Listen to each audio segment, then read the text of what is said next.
বন্ধুরা, আমি পিয়ালি জীবন কথায় আরো একটা নতুন দিনের নতুন ব্লগে সবাইকে স্বাগত জানিয়ে ব্লগটি শুরু করছি।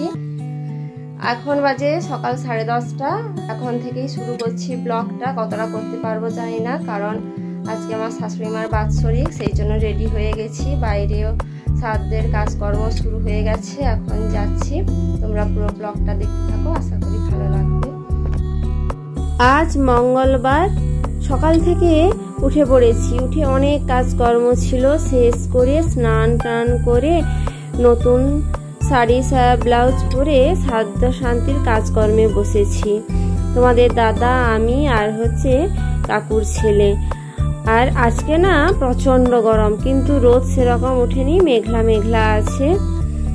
এখন প্রায়শ্চিত্ত হচ্ছে। আমাদের এখানে নিয়ম আছে, 1 বছর যে কাজকর্মগুলো করেছি অনেক তো ভুল ত্রুটি হয়েছে, সেই কাজকর্মগুলো কি ভুল ত্রুটি হয়েছে নিজেরাও জানি না, কিন্তু নিয়ম আগে প্রায়শ্চিত্ত হবে, তারপর শ্রাদ্ধের কাজকর্ম শুরু হবে। ঠাকুরমশাই যা যা বলেছেন সেইগুলোই করেছি, তবুও প্রায়শ্চিত্ত করতে হবে। যা যেটা বলবে সেটাই তো করতে হবে, কিছু করার নেই।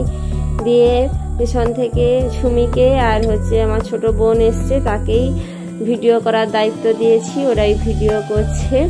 আর হোয়াটসঅ্যাপে ভিডিওগুলো পাঠিয়েছে বলে না, ভিডিওগুলো কিরকম অস্পষ্ট এসছে। আর এই দেখো, গোমাতাকে এখন পা ধোয়ানো হচ্ছে, দিয়ে গোমাতার চারিদিকে ঘুরতে হবে প্রণাম করে। আমার ভিডিওর এই পর্যন্ত কোনো অংশ তোমাদের একটুর জন্য যদি ভালো লেগে থাকে, তাহলে একটা লাইক করে দিও, কমেন্ট করে জানাও আমার ভিডিওটা কেমন লাগলো, পারলে শেয়ার করো। আর যারা নতুন আমার ভিডিওটা দেখছো, তারা চ্যানেলটা সাবস্ক্রাইব করে আমার কাছে থাকো। আর যারা চ্যানেলটা সাবস্ক্রাইব করে আমার কাছে আছো, রেগুলার দিদি ভাইয়েরা আমার ভিডিও দেখছো, তাদেরকে অসংখ্য ধন্যবাদ। অনেক দিদি ভাই তো কালকের ভিডিওতে অনেক সুন্দর সুন্দর কমেন্ট করেছে। এই মুহূর্তে আমার কাছে অন্য ফোনটা নেই, সেই জন্য কমেন্টগুলো পড়তে পারছি না, কিন্তু মিতালি দিদি ভাই, অর্পিতা ব্লগে দিদি ভাই, কাকল দিদি ভাই অনেক সুন্দর সুন্দর কমেন্ট করেছে, বলেছে নিষ্ঠা ভরে এত সব কিছু মানছো, তোমাদের ভালো হবে, ভগবান তোমাদের মঙ্গল করুন। তাই যেন হয়, যতটা পারা যায় মানার চেষ্টা করছি। যে যেরকম ভাবে বলেছে সেরকম ভাবেই মানার চেষ্টা করছি। আর এই দেখো পরি, সকাল থেকে ওকে কিচ্ছুই খাওয়ানো হয়নি, মানে এতজনকে পেয়ে ও তো একেবারে খেলায় মত্ত। দিয়ে একটা কলা খেয়েছে, তারপরে এই আমার বাবা বাড়ি থেকে এসছে দাদার ছেলে, দাদার মেয়ে, ওদের কাছে বসে একটা মিষ্টি খাচ্ছে। তারপরে কিন্তু মঙ্গলবার সারাদিন আর কিছুই সেরকম খায়নি, দিয়ে ঘুমিয়ে গেছিল। এই ছোট বোন। তারপরে সাধ্য শান্তির কাজ শুরু হয়েছে। এখানে সেরকম আমার কোনো কাজে দরকার নেই, তোমাদের দাদা হলেই হবে।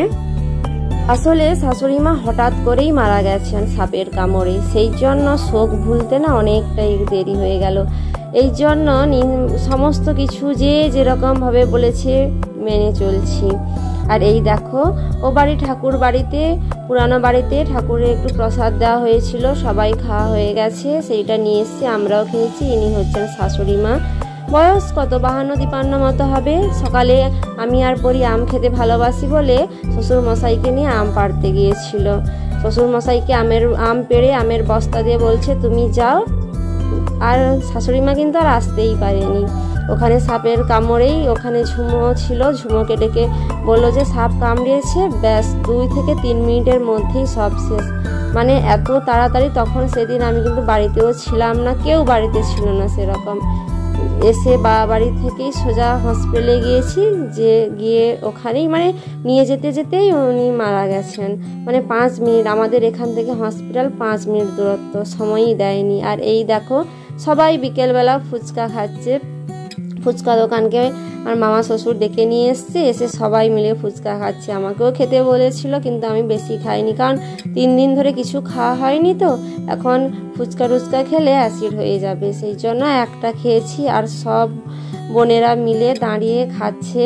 আর ইনি আমার মামিমা, মামিমা শাশুড়ি আর কি। খুব ভালো, আমি যেই ভিডিও করছি দেখতে, আমি দিয়ে বলছে একটা তাহলে ভালো করে ফুচকা খাই, ভিডিও করো, সেই জন্য ভিডিও করছি। এ হচ্ছে আমার মাসি শাশুড়ির ছেলে, সবাই এসেছে। আসলে আমাদের বাড়িতে না অনুষ্ঠান হলে সবাই আসে, এই মানে একতাটা আছে যে কারোর মধ্যে কোনো রাগ কোনো কিছু নেই। সব অনুষ্ঠানে সবাই মন খুলে সমস্ত কিছুই কাজকর্ম করে। আমাদের বাড়িতে বছরে এরকম একটা অনুষ্ঠান হয় যেখানে সবাই আসে। আসলে মাসি শাশুড়ি মামা শ্বশুরের বাড়ি না অনেকটা দূরে, মানে অনুষ্ঠান ছাড়া আসতে পারে না। আর এই দেখো ঝুমি ভিডিও করছে, আমি তোমাদের দাদা মামা সবাই দাঁড়িয়ে গল্প করছি। আর হচ্ছে মানে বেশি একটা তো ফুচকা খাইনি, পরি তো শুধু জল দিয়েই ফুচকা খেলো। এই যে কাকিমা ফুচকা খেতে এসছে, পরপর সবার খাওয়া হয়ে গেছে। এই হচ্ছে সন্ধ্যাবেলা, সবাই আছে, এবার তো ভাত বসাতে হবে। কিন্তু আমি একটু বিশ্রাম নিয়েছিলাম, 15-20 মিনিট মতো একটু শুয়েছিলাম। আসলে খাওয়ার পরে 3 দিন ধরে তো কিছু খাইনি, খাওয়ার পরে এত অবসন্ন ভাব লাগলো, কিন্তু ঘুমও হবে না, কারণ কাজের চাপ আছে। এই দেখো সব মানে মামিমা মাসিরা সবাই মিলে আনাজ টানাজ কুটিয়ে দিয়েছে। আর এখন রান্না করার দায়িত্ব কাকুর বড় মেয়ে মানে সুমির। আর আমি একটু বসছি হেল্প করার জন্য, কারণ একা এতজনের রান্নাও কিন্তু পেরে যায়, কিন্তু তবুও একটু হেল্প করার জন্য বসছি। দিয়ে আমি চচ্চড়ির এটা তুলে দিলাম, ও ভাত হাঁড়িটা গড়াচ্ছে, কারণ এত বড় ভাতের হাঁড়িটা একা পারবে না। তবুও বললাম যে আমি ধরে দিই, কিন্তু ও বলে না আমি পেরে যাব। 2-4 দিন এতটাই ব্যস্ত আছি, সেই জন্য তোমরা নিশ্চয়ই ব্লগে দেখতে পাচ্ছ আমি কতটা ব্যস্ত আছি বা ছিলাম, কিন্তু মানে সেই জন্য না সবার ভিডিও সেরকম করে দেখা হয়নি। তবুও চেষ্টা করেছি দেখার, এখনও করছি পুরনোগুলো দেখার। তোমরা আমার পাশে থাকো, আমাকে এইভাবে এগিয়ে যাওয়ার একটু সুযোগ করে দাও, যাতে আমি একটু এগিয়ে যেতে পারি।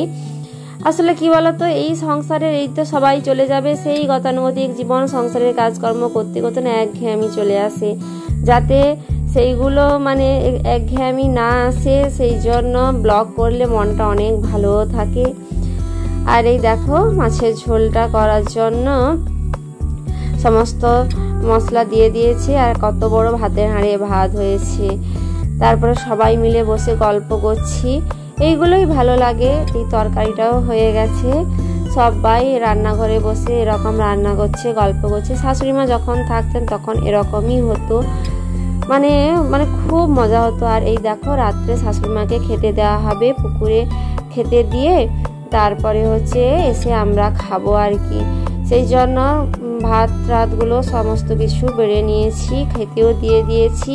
এই দেখো তারপরে সবাই খেতে বসেছে, সবাইকে খেতে দিয়ে আমরাও খেয়ে নিয়েছি, কারণ অনেকটা রাত হয়ে গেছে, কারণ গল্প গুজব করতেই না অনেকটা সময় কেটে যাচ্ছে।